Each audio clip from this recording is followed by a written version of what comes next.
Chers amis, Shabbat Shalom, nous allons étudier la Sidra de Mishpatim qui suit la Sidra de Yitro dans le livre de Shemot. Notre Sidra débute par ces mots Ve'ele Mishpatim asher tassim lifnehem. Et voici les lois que tu placeras devant eux. Rashi, dans son commentaire, au tout début de son commentaire, remarque ou relève la présence du mot ve'ele. Et voici. Lorsqu'un texte commence par ele, voici en français, cela signifie que le thème dont il est porteur n'a aucun rapport avec les sujets évoqués précédemment. C'est une rupture, on va parler d'autre chose. Mais lorsqu'un texte commence par ve'ele, ve et et, conjonction de coordination, voici donc ele, il vient compléter ce qui a déjà été mentionné auparavant. Il y a donc un lien entre ce qui a été énoncé auparavant et ce qui va être énoncé dans notre sidra. Dans la sidra précédente, nous avons énoncé les 10 commandements. C'est la sidra de Yitro. Les 10 commandements sont évoqués. Les 10 commandements ont été offerts au peuple juif par l'Éternel au mont Sinaï. C'est le moment de la révélation, un moment extrêmement fort.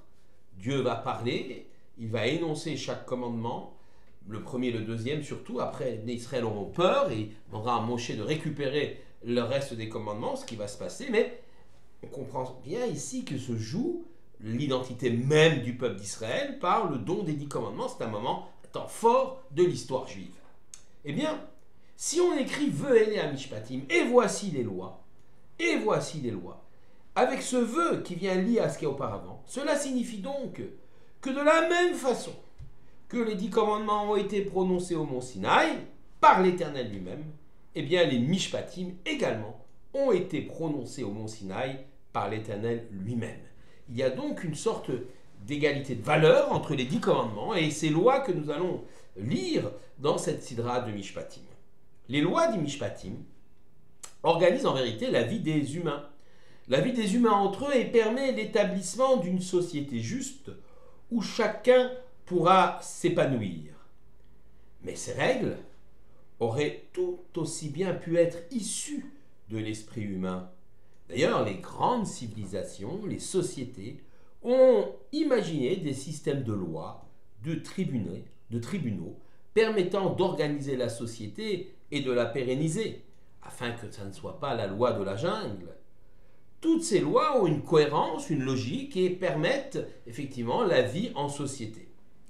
Toutefois, pour le peuple juif, même si les lois parfois peuvent ressembler aux lois des autres peuples dans certains domaines, notamment de l'organisation de la vie sociale, sur le bien, la propriété, le bien, le meurtre, le vol, etc., toutes ces règles-là, eh bien, pour nous, elles ont quand même une source divine.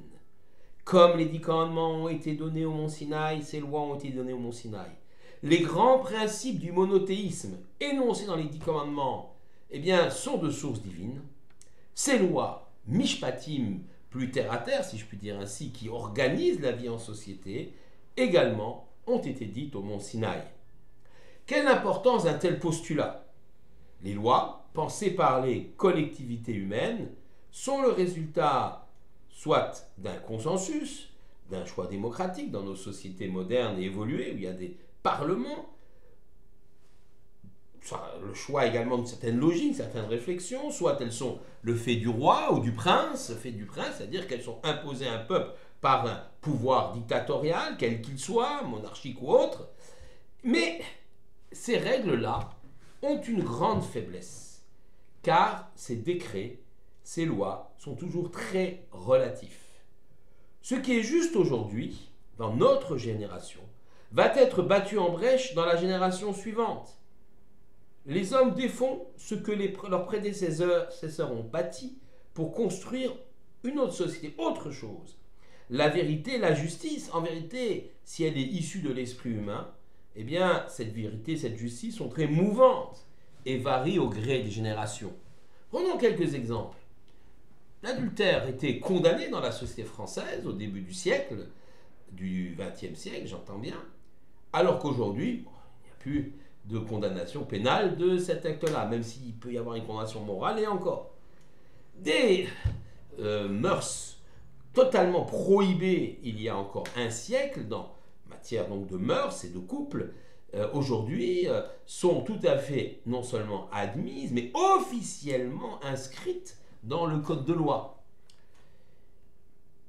Plus grave encore que cela, la vie humaine, le respect absolu de la vie humaine, eh bien, le respect absolu de la vie humaine, s'il a été quelque chose qui faisait consensus très longtemps, il faut savoir que certaines sociétés, notamment au XXe siècle, lorsque le nazisme s'est levé, exterminent une population entière comme la population juive, relevait du bien et des lois nazies qui venaient contredire les lois humaines toujours pensées depuis le début.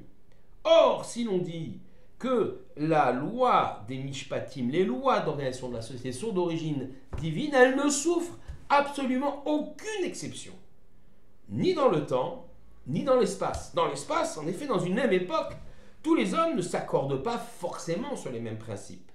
Un postulat aussi important que la notion des droits de l'homme ne devrait faire l'objet d'aucune exception. Le respect de la liberté et de la dignité de chaque être humain doit toujours être garanti.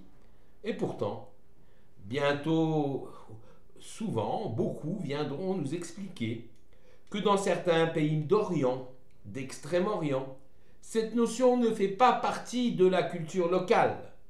Il faut donc laisser les dictateurs et autres fanatiques exercer librement leur autorité, ne pas s'immiscer dans leurs affaires.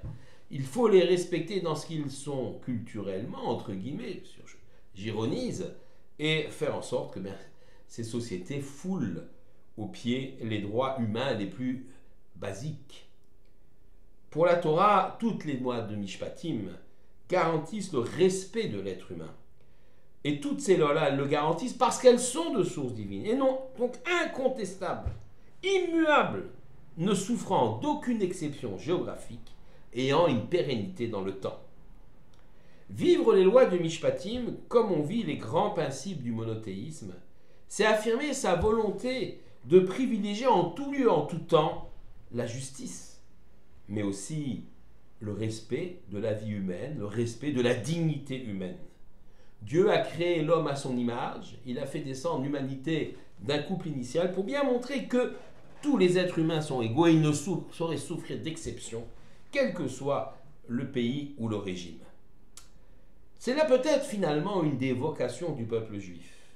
Et une des raisons aussi pour lesquelles tant de nations ont cherché à le pourchasser, à le faire disparaître. Affirmer ces grands principes du monothéisme, c'est aussi affirmer l'absolue nécessité du respect de la vie et de la dignité humaine, les droits de l'homme avant la lettre. Aucune excuse, ni culturelle ni géographique, ne saurait empêcher l'application stricte du respect de la vie humaine et des droits et de la dignité des hommes.